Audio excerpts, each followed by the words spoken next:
Olá, caros amigos do portal Atualidades do Direito. É uma enorme satisfação estar aqui novamente com os senhores para mais um programa Conversa com o Autor. Hoje temos uma presença ilustre. Mais de 20 livros. Nossa, deve ser professor que todos nós gostamos muito, que aprendemos muito com ele. É o professor Cristiano Cassetari. O professor Cristiano é doutorando em Direito Civil pela Universidade de São Paulo, mestre em Direito Civil pela Pontifícia Universidade Católica de São Paulo, especialista em Direito Notarial e Registral pela PUC Minas, diretor cultural do IBDFAN, subseção de São Paulo, seccional de São Paulo, e advogado militante, atuante, um advogado que, por força de sua experiência, consegue levar para a sua doutrina uma experiência prática muito rica, e acaba fortalecendo a sua dogmática e criando escola com suas teorias. Então, o professor Cristiano Cassetari, ele está lançando, acabou de chegar, fresquinho, Elementos de Direito Civil, segunda edição, pela editora Saraiva, ano 2013. Né? Então, se você precisa de um livro de Direito Civil atualizado, acabou de chegar o Elementos de Direito Civil do professor Cristiano Cassetari. Cristiano, muito obrigado pela sua presença aqui no Portal Atualidades. Vamos falar um pouquinho a respeito do seu livro, da sua nova edição e suas considerações iniciais para os nossos amigos. Olá, amigos do Portal Atualidades, meu querido amigo Ivan, é um prazer imenso estar aqui com vocês para poder falar de um filho muito querido, né, que é o Elementos do Direito Civil da editora Saraiva, que coincidentemente conseguimos lançar no mercado a segunda edição, né, um livro que cresceu bastante, veio com novas informações. Então, para mim é uma alegria muito grande estar aqui com todos os colegas e amigos do Atualidades, alguns que já tiveram a oportunidade de ser nossos alunos, né, em alguns momentos, em algumas oportunidades. Então é um prazer e uma satisfação poder revê-los e estar aqui com vocês no dia de hoje. Maravilha. Cristiano, como é praxe do nosso programa, o primeiro bloco ele é destinado para contar a história do livro, e o segundo e terceiro bloco nós falamos mais a respeito das novidades jurídicas do trabalho. Né? Então, pergunta que eu faço para todos os professores: como surgiu a ideia do Elementos de Direito Civil? É uma história bem interessante, Ivan, porque eu comecei a lecionar logo depois que saí da graduação, isso tem mais de 10 anos, e naquela época, que o Código Civil de 16, né, eu costumo brincar com os meus alunos e dizer até que já estou ficando velhinho, né, porque lecionei o Código Civil de 16, né, então naquela época era muito comum o aluno no final da aula perguntar: professor, qual é o nome do seu livro? Né, que eu gostaria de comprar. Por quê? Muitos professores de Direito Civil tinham livros publicados, né? E por que isso acontecia? Porque o direito civil, com o Código Civil de 16, ele era um pouquinho velhinho, um pouquinho rançoso, né? Eu que me graduei à época do Código de 16, tem uma história interessante de graduação, que todo início de ano letivo, né, nós esperamos os professores, aquela expectativa, né, quem será que me dará aula na matéria tal, aquela coisa toda, e eu me lembrava que no direito civil era sempre uma pessoa de uma idade avançada, né, era difícil você ter um professor jovem, né, lecionando o direito civil. Talvez até por conta de um desinteresse em estudar o direito civil em razão de uma codificação bem antiga, que precisaria ser reestruturada, reformulada, né, não tinha, como eu posso dizer, uma adequação moderna para as situações, né, que existiam no dia a dia. Então, por conta disso, poucas pessoas gostavam de se aprofundar no direito civil, gostavam de estudar apenas o básico. E tinham até uma falsa impressão de que o direito civil não precisava estudar muito, né? Ah, poxa vida, eu vou estudar obrigações, né, contratos, eu tenho contratação todo dia, eu já sei um pouquinho disso, né? Propriedade, eu sou dono de alguma coisa, eu não preciso estudar, né? Casamento, eu casei. Então, eu acho que o direito civil é tranquilo, não há muito a necessidade de se aprofundar nele, né? Tanto que um fato interessante e pitoresco é que quando eu saí da graduação, eu decidi fazer um curso de especialização em direito civil. E naquela época, Código de 16, não havia na cidade de São Paulo nenhum curso de especialização em direito civil. Olha que interessante. Tanto que eu tenho um acidente na minha vida, eu nem ponho isso no meu currículo, mas eu fiz um curso de especialização em direito tributário. Né? Odiei, não me dei bem, eram discussões muito complexas ali em sala de aula, eu com uma visão civilista, outros, né, com a visão tributarista, aliás, outros não, né, a maioria, né, todos, né, praticamente, porque na cidade de São Paulo só existia um curso próximo ao direito civil, que era um curso do COGEAI, na PUC, de direito contratual. Mas para estudar o direito civil inteiro, em termos de pós-graduação, não existia. Né? Então, os alunos me perguntavam, e o seu livro? Né? Você tem um livro de direito civil, professor, para indicar, tudo? E a minha escola, né, a minha criação dentro do direito me ensinava que para escrever um livro precisava ter muita idade, muita maturidade. Né? Então, eu fui segurando. Só que eu fiquei pensando o seguinte... Será que eu não poderia transformar as minhas aulas num livro? Né? E o direito civil, a coleção, o curso completo de direito civil, de qualquer autor, ele passa de 6 a 7 volumes, dependendo do autor. Né? E os alunos, eles reclamavam, né, um pouquinho disso, dizendo, poxa, para estudar o direito civil inteiro, eu preciso dispor de um tempo muito grande, porque eu preciso ler 6, 7 livros, cada um com 600 páginas na média. Né? Que bom seria se eu tivesse a oportunidade de pegar um livro e ter contato com todo o direito civil. E aquilo foi mexendo comigo, Ivan. Foi mexendo comigo. Eu presenciei, cheguei até a escrever um resumo para a OAB. Foi assim que eu comecei.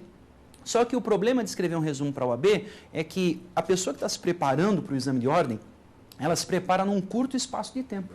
Tanto que um cursinho de OAB, ele dura, em média, 3 meses. Então, a pessoa tem que estudar várias matérias num curto espaço de tempo. Então, o resumo para a OAB, ele tinha, no máximo, 200 páginas. Né? Não passava disso e o ideal, né, era 180, tentar sintetizar ao máximo. Né? Só que eu comecei a dar aula em pós-graduação, depois de OAB, em curso preparatório, em graduação, palestras para advogado, cursos de extensão. Né? Então, eu me preocupei em pensar num projeto editorial que pudesse abarcar todas essas possibilidades. Né? Que o aluno de graduação pudesse pegar o livro e o conteúdo dele ser suficiente para aquilo que ele está estudando na graduação. Pós-graduação, mesma coisa.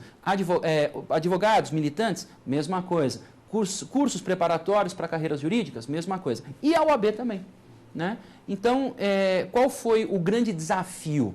O grande desafio foi fazer um livro curto, mas que fosse profundo. E esse desafio parece simples, né? Comentando assim num bate-papo, mas ele levou 10 anos. Por que ele levou 10 anos? Porque se eu fizesse um livro com 1.500 páginas, eu acredito que eu não resolveria o problema das pessoas que não têm tempo para poder ter um contato com o direito civil.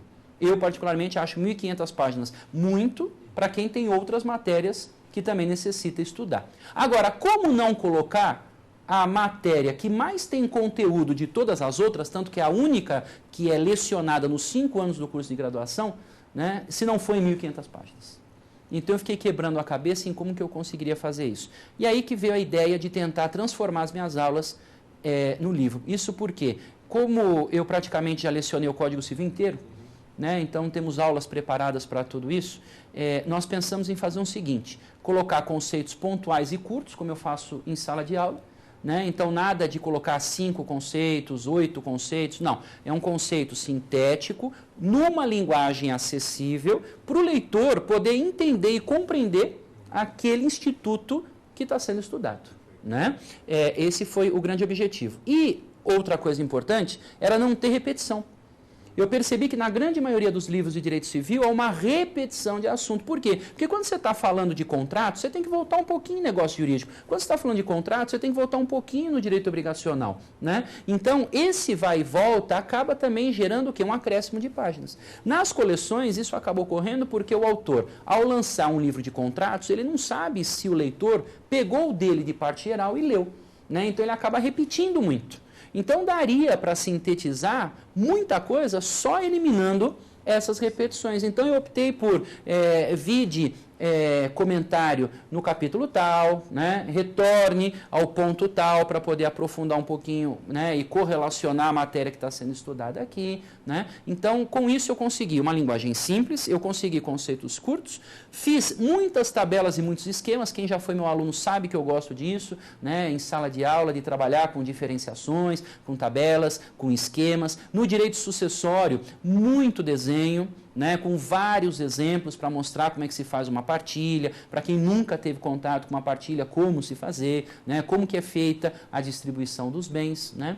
E, por fim, o que eu coloquei também no livro, que era uma coisa muito importante que me incomodava muito, era a separação de súmulas e enunciados por assunto, né? As súmulas do STJ e algumas do STF que nos interessam, poucas, mas algumas nos interessam para o direito privado, né? Elas não vêm em vademecum separada por assunto. Então eu percebia que meus alunos, ao terminar, por exemplo, o estudo de direito obrigacional, queriam estudar as súmulas de obrigações, não queriam estudar todas as súmulas, e não sabiam como poder organizar isso, né? Então o que eu faço? Ao terminar um capítulo, eu coloco para o leitor as súmulas do STF e do STJ dentro daquele assunto e os enunciados do CJF, do Conselho, que são muito utilizados. Então eu fiz essa divisão para facilitar o estudo. Então, pelo livro, é possível para o leitor estudar as súmulas do STF e do STJ só dentro de um determinado assunto. Maravilha. Uma outra questão, Cristiano, importante, diz respeito a seu viés acadêmico, né? Você é um profundo estudioso do direito civil, conhece muito direito civil de outros países, e alguns professores se queixam dessa dificuldade. Já que você está sintetizando a matéria para poder condensá-la num trabalho único, como filtrar toda a bagagem que você tem internacional, aquela visão macro da pós-graduação, para um conceito simples? Esse talvez seja um desafio complicado. Muito, muito complicado mesmo, porque à medida em que você vai estudando, você vai tendo uma ânsia de querer colocar, né, tanto para o teu aluno quanto para o teu leitor, toda aquela bagagem que você vai adquirindo, né? Então, há um receio, um medo e um perigo, né, no meu ponto de vista, de você se tornar uma pessoa prolixa e, de repente, você dá uma aula de 4 horas e não sai do conceito do instituto, né? Porque você aprofundou isso demasiadamente, né? Então, a minha preocupação, Ivan, foi a seguinte. Claro que isso não é fácil, mas à medida em que o tempo foi passando, eu fui obrigado a trabalhar isso dentro de mim, né? Porque, como eu te falei, eu dou aula numa pós-graduação, que é uma aula, eu dou uma aula em curso preparatório, que é outra aula, eu dou uma aula em OAB, que é outra aula, né? Eu dou uma aula para advogados iniciantes, advogados experientes, aulas diferentes, né? Então, você fala o mesmo tema com vários viés diferentes, né? Então, o que eu me propus foi o seguinte: se o aluno quiser aprofundar e, de repente, estudar o direito estrangeiro, fazer uma comparação, saber como que o Instituto nasceu, evoluiu, né, a evolução do Instituto, e aí eu parti da premissa que ele iria ter tempo para trabalhar uma coleção de direito civil, né? Então, o meu mote não seria esse, o meu mote seria, eu preciso estudar o direito civil de uma forma bem profunda, porém de uma forma rápida. Então, para poder fazer isso, eu tinha que dar o quê? Os elementos básicos, primordiais, mostrar como isso é aplicado na prática e importantemente também, a questão da jurisprudência. O que os tribunais estão pensando com relação a isso, porque eu percebo, tem uma frase que eu digo muito em aula, que nós estudamos na graduação a diferença entre civil law e common law, né? A civil law, a lei escrita, e o common law, a valorização dos costumes, né? E o que o momento que nós estamos vivendo está nos mostrando é que os países de common law estão escrevendo leis e os países de civil law estão valorizando os costumes. Então, como não lançar um livro sem colocar a jurisprudência para um advogado fazer uma petição, para um concursando citar isso numa prova escrita, numa prova oral, para um graduando já ter ideia do que está acontecendo, né? Então, foi necessário deixar essa comparação de lado e focar. E o meu foco foi exatamente isso. Como poder ajudar a pessoa que quer ter um contato profundo, porém rápido, com o direito civil. Até porque muitas pessoas, infelizmente, às vezes não saem da graduação com uma boa bagagem de direito civil, né? Como o direito civil tem nos 5 anos de graduação, geralmente é mais fácil para um coordenador de um curso de direito, de uma graduação, numa situação de necessidade, uma diminuição de turma, alguma coisa, pegar um professor de outra área e colocar no direito civil para ele não ficar ocioso. Né? Então, muitas pessoas têm aula de direito civil, às vezes, com tributaristas, né? Com comercialistas, com pessoas de outras áreas que não vão poder aprofundar. Então, às vezes, saem da graduação com uma necessidade até de fazer uma reciclagem por completo. Então, era essa a ideia do livro. Cristiano, agora para a gente encerrar agora o primeiro bloco, pontualmente, quais os temas que você considera mais relevantes de 2011 para cá e que estão abarcados no livro e que chegam com um grande diferencial no mercado? Olha, o direito de família, Ivan, é um dos pontos mais palpitantes do direito civil na atualidade, né? Isso por quê? Porque no ano passado nós tivemos o julgamento do STF com relação à união afetiva. Isso gerou uma série de reflexos. Então, por exemplo, o meu livro hoje traz um capítulo sobre homoafetividade, mas preocupado não só em colocar certas questões acerca da homoafetividade em si, mas quais foram os reflexos disso dentro do direito civil. Então, por exemplo, eu criei um tópico no livro, foi assim, artigos que sofreram influência do julgamento do STF. Então, eu elenco artigo por artigo do Código Civil que sofreu uma influência com esse julgamento, né? Então, os artigos relacionados à união estável, 1725 e seguintes, né? Porque nós vamos ter a união afetiva com o mesmo regramento, né? Os artigos sobre a sucessão do companheiro, né, em especial 1790 do Código Civil, que trata a sucessão de quem vive em união estável. Então, nesse caso, se a união estável é hétero, tem o mesmo regramento da homo, também haverá a sucessão, né, das pessoas que vivem em união afetiva. O 1694, que fala em alimentos, porque se o legislador permitiu que fosse possível pleitear alimentos quem vive em união estável, então quem vive em união afetiva também poderia pleitear alimentos, né? A questão do nome que nós tratamos, poucos civilistas gostam de falar desse assunto, né? Um assunto que envolve um pouquinho de direito notarial, né? Mas às vezes algumas pessoas não sabem que quem vive em união estável também pode incluir o sobrenome do companheiro, né? Tem pessoas que acham que só quem casa é que pode incluir o sobrenome. Não, quem vive em união estável também pode incluir o sobrenome. Vai precisar de um processo, uma sentença que autorize, né? Mas é possível. Então, na união afetiva, mesma coisa, né? Quem vive em união afetiva também pode fazer o pedido dessa inclusão. A conversão de união estável em casamento, né? Nós somos, acho que, o único país no mundo, Ivan, que tem casamento homoafetivo sem um artigo expresso de lei que o normatize. Olha que interessante, né? Foi justamente por conta desse julgado que gerou radiou uma série de efeitos para várias hipóteses, né? Várias possibilidades dentro do código, e dentre elas essa realidade. Então, hoje, o casamento homoafetivo é uma realidade também. Então, fizemos também uma boa observação com relação a isso. Isso sem falar de alienação parental, né? Questões relacionadas ao próprio bullying, né? A responsabilidade civil também cresceu bastante, porque falamos sobre a questão do abandono afetivo, né? Agora fazendo um link de responsabilidade civil com o direito de família, né? Tivemos o STJ mudando a sua opinião, né, ele que entendia que não haveria essa possibilidade de responsabilidade civil por abandono afetivo, então fizemos um bom comentário com relação a isso, e a teoria geral dos contratos também, que hoje é um dos assuntos preferidos em concursos, em bancas, né, e um assunto também em ebulição. Nós aumentamos bastante a parte principiológica, que é uma parte que o aluno acha mais chata ser estudado, porque é eminentemente teórica, mas nós tentamos no livro colocar alguns exemplos práticos, dar um viés prático para mostrar. Aqui está a teoria, mas há também uma concretude, há a possibilidade de aplicação prática dentro de determinada hipótese. Maravilha. Então fica aqui, encerrando aqui o nosso primeiro bloco, fica aqui nossa dica bibliográfica, Elementos de Direito Civil, segunda edição. Compre a segunda edição, atualizadíssima, com esses assuntos palpitantes colocados pelo professor Cristiano. O professor Cristiano, ele tem uma didática impressionante, né? Esse é um comentário de alguns colegas, de alguns alunos, que ele consegue sistematizar doutrina, legislação, jurisprudência, os aspectos sumulares e principiológicos de uma forma simples, né? Então, é o sonho de todo mundo que quer estudar direito civil, principalmente nesses temas novos. Como o professor bem colocou, É uma verdadeira common law. A jurisprudência está norteando as nossas relações sociais, nossas relações jurídicas. Às vezes não temos uma lei. Então, nesse caso, se você tem dificuldade em interpretar a jurisprudência ou se a jurisprudência ficou aquém do que deveria na questão da regulamentação, novamente entra em campo a doutrina, explicando isso para você. E nada melhor que uma doutrina que coloca, inclusive, os artigos que sofreram os reflexos dessas modificações.